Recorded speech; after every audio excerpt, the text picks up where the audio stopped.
Gold trusted gold buyers మీరు తాకట్టు పెట్టిన బంగారాన్ని విడిపించి ఈ రోజు ఉన్న మార్కెట్ ధరకు కొనబడను. తెలంగాణ ఉద్యమాన్ని బాగా ముందుకు నడిపించిన వ్యక్తి, ఒక రకంగా తెలంగాణ సాధనలో ప్రముఖుడు ఎవరైనా ఉన్నారంటే కేసీఆర్ రాజకీయ పరంగా.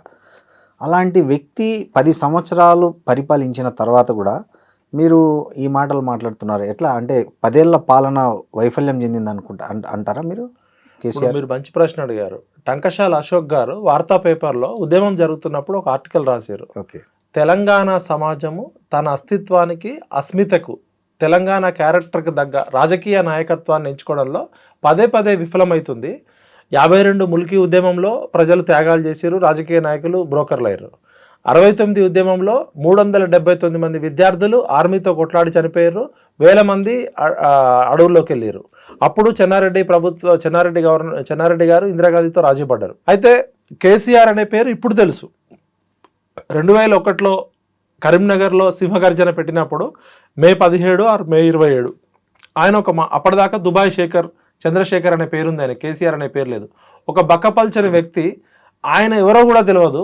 ఆయన ఎన్టీఆర్ లాగా అందగాడు కాదు, రాముడు కాదు, కృష్ణుడు కాదు, ఆజాన్ బావుడు కాదు, స్వాతంత్ర సమరయోధుల కుటుంబం కాదు, అపర మేధావి కాదు. ఒక మామూలు బక్కపల్చని ఎమ్మెల్యే తెలంగాణ పేరుతో ఒక మీటింగ్ పెడితే లక్షల మంది ప్రజలు ఎందుకు వచ్చారంటే 69 తెలంగాణ ఉద్యమకారులు, ఈ లెఫ్ట్ పార్టీలు, తెలంగాణ ప్రజా సంఘాలంతా నిర్మించిన చైతన్యంతో ఆయన ఏమంటారంటే, నేను నా ముసల్ది మియా और బేబీ మేమిద్దరం ఇక్కడ ఉన్నాం, మాకు పావుసేరు బియ్యం పెట్టుకుంటే సరిపోతుంది, నా కొడుకు కూతురు అమెరికాలో అద్భుతంగా సెటిల్ అయ్యారు, నేను ఎటువంటి పదవులు తీసుకోను, తెలంగాణ రాష్ట్రానికి కాపలా కుక్కలాగా వాచ్ డాగ్ లాగా ఉంటా, తెలంగాణ ప్రజలు ఇప్పటికే చాలా నష్టపోయారు, కాబట్టి తెలంగాణ ప్రజల ఆత్మగౌరవం కోసం, తెలంగాణ ప్రజల స్వేచ్ఛ కోసం, స్వాతంత్రం కోసం నా ఊపిరి ఉన్నంత వరకు నేను కొట్లాడతా అని చెప్పి నమ్మించిండు.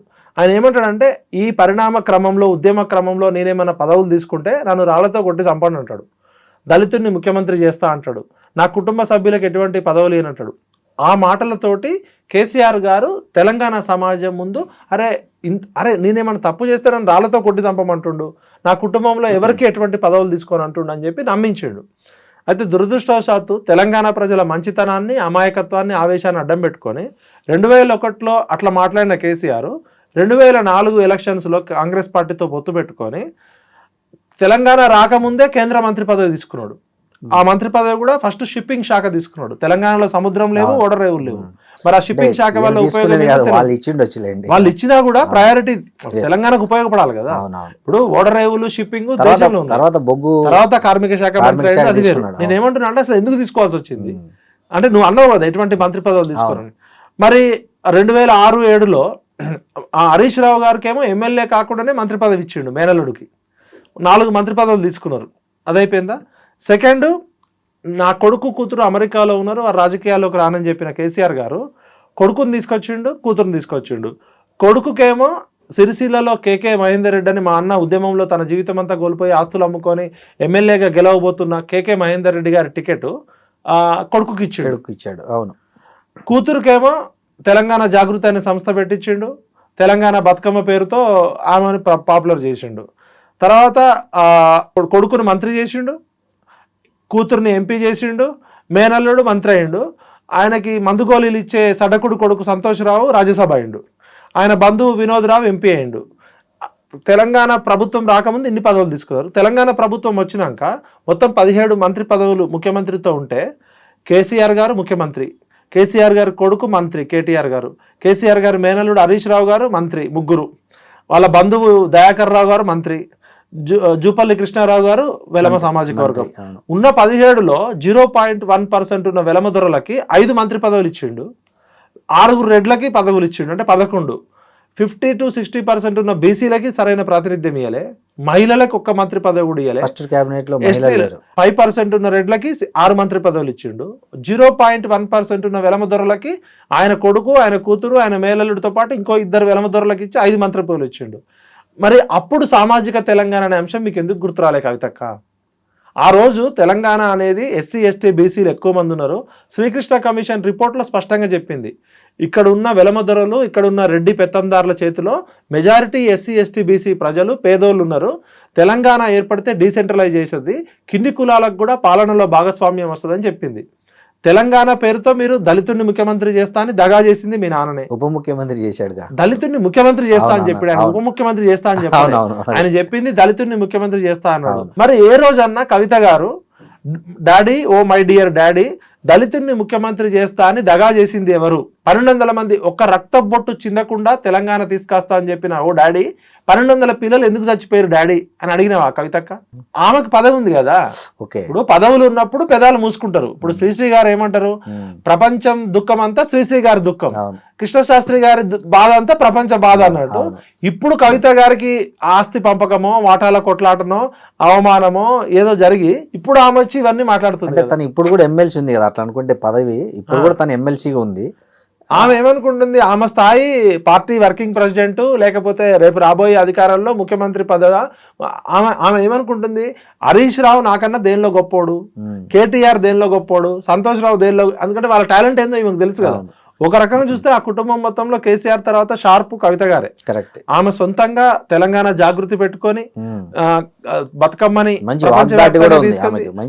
ఆమె స్వయం కృషి తోటి ఎదిగింది. ఇప్పుడు ఏ మాటగా ఆ మాట చెప్పాలి. ఆమె 2006-7లో నాకు పరిచయం అయినప్పుడు ఒక టీవీ ఛానల్ పేపర్ పెడతా అని చెప్పి నా దగ్గరకు వచ్చినప్పుడు ఆమె ఒక ప్రయోగం చేసినప్పుడు కొన్నేళ్లకే తుమ్మేటి రఘుతమ్రెడ్డి గారిని ఒక ఎడిటర్ ఉండే, మన అల్లం నారాయణ గారి బ్రదర్ అల్లం రాజయ్య గారు గౌరవ సలహాదారులు గారు ఉండే, కొంతమంది టీం తోటి మేము ఒక తెలంగాణ టుడే అనే పేపర్ నా పేరుతోటే ఉండే. ఆమె పెట్టుబడి పెట్టింది. ఒక 2-3 నెలలు కాగానే కవిత గారు పిలిచి కళ్ళెమ్మటి నీళ్లు పెట్టుకొని మా మెయిన్ అకౌంట్ నుంచి నాకు లింక్ కట్ చేసిర్రు, ఈ మీడియా ప్రాజెక్ట్ ఆపేయమంటున్నారు. ఎవరు ఆపేయమన్నారంట? వాళ్ళ కుటుంబ సభ్యులు, వాళ్ళ నాన్న, వాళ్ళ అన్న, వాళ్ళ బావ. ఎందుకంటే ఆమె ఎదగడం వాళ్ళకి ఇష్టం లేదు. ఇది ఇప్పుడు కవిత గారి కన్నీళ్లు నిన్న పెట్టిన కన్నీళ్లు కాదు, 2006-7లోనే కన్నీళ్లు ఉన్నాయి. మరి వాళ్ళే తర్వాత అంతఃపురంలో కొట్లాటలు ఎట్లుంటాయంటే బయటపడే కొద్దిగానే ఉంటాయి, లోపల జరిగే. ఇప్పుడు సమాజంలో జరిగే సంఘర్షణ వాటాల కొట్లాట, ఈ రాజరికంలో లేకపోతే అధికారము డబ్బుల కోసం కొట్లాట ఉంటది. ఇప్పుడు జనరల్ గా మనది పురుషాధిక్య సమాజం, మనం ఎంత అన్నా కూడా మహిళలకి ఇంకా సాధికారత రాలే. అది అట్లాంటిది ఒక వెలమదొరలు, ఫ్యూడల్ వెలమదొరలు నియంతలాగున్న కేసీఆర్ కుటుంబంలో కూతురులాగా కాకుండా మహిళని మహిళగా కాకుండా వివక్ష ఉంది. అది అంతవరకు నేను ఒప్పుకుంటా. ఇక్కడ ఒకటి పాయింట్ విఠల్ గారు, మీరు చెప్పినట్లు ఆమెకు అప్పట్లోనే వాళ్ళకి ఎదిగేది ఇష్టం లేదంటే తర్వాత ఆమె ఎంపీ అయింది, తర్వాత ఎమ్మెల్సీ అయింది. మరి అట్లా ఎదిగేది లేకపోతే ఎంపీ ఎమ్మెల్సీ కదా. కేటీఆర్ గారు కవిత గారు అమెరికా నుంచి రాగానే ఇద్దరు ఎమ్మెల్యే టికెట్ కావాలని పోటీ పడ్డారు. పోటీ పడితే అప్పుడు దిలీప్ గారు వీళ్ళు పెద్ద మనుషులంతా కూర్చోబెట్టి ఇద్దరిలో ఎవరికన్నా ఒకళ్ళకే ఇస్తామంటే అప్పుడు కేటీఆర్ అప్పటి నుంచే పోటీ పడ్డది. ఆమె 2006-7లోనే నాకు ఎమ్మెల్యే టికెట్ కావాలంటే ఆమె అధికారం వచ్చినప్పుడు ఇచ్చిర్రు. ఫస్ట్ అప్పుడు జాగృతి పెట్టిర్రు, బతుకమ్మ అన్నారు, బతుకమ్మకి డబ్బులు ఇచ్చిర్రు, బతుకమ్మ పేరుతో ఎంపీ అయింది. నెక్స్ట్ టైం ఓడిపోయింది కదా. అవును, నిజామాబాద్ ఓడిపోయింది. తర్వాత పాపం ఇప్పుడు ఇక్కడ ఉన్నోళ్ళేమో కేసీఆర్ గారు చుట్టూన్న హరీష్ రావు, కవిత, కేటీఆర్, సంతోష్ వీళ్ళంతా 100,000 కోట్ల లక్షల కోట్లు సంపాదించుకుంటే ఆమెను అప్పుడే ఢిల్లీకి పంపించారు. ఔటర్ రింగ్ రోడ్డుకి పంపిస్తే ఆమె ఢిల్లీలో పోయి 100 కోట్ల లిక్కర్ స్కామ్ ఇరుక్కుంది. ఇప్పుడు హరీష్ రావు ఇంతవరకు మరకబడలే, సంతోష్ రావు మీద పబ్లిక్ ఎక్కడ రాలే, కేటీఆర్ గారి మీద ఆరోపణలు, కేసీఆర్ గారు ఈమెకి అప్పటి నుంచే వివక్ష ఉందని అర్థమవుతుంది ఆమె మాట్లాడిన దాన్ని బట్టి. ఈమె ఇప్పుడు అందరేమో సంతోష్ రావు అనేటోడు 100 కోట్లు 1000 కోట్లు అమెరికాలో విల్లాలు, ఫామ్ హౌజులు, ఆస్ట్రేలియాలో ఎస్టేట్ సంపాదించుకోండి అని చెప్తున్నారు. హరీష్ రావు ఆగర్భ శ్రీమంతుడు అని చెప్తున్నారు. కేటీఆర్కి ఆస్తులు ఉన్నాయని చెప్తున్నారు.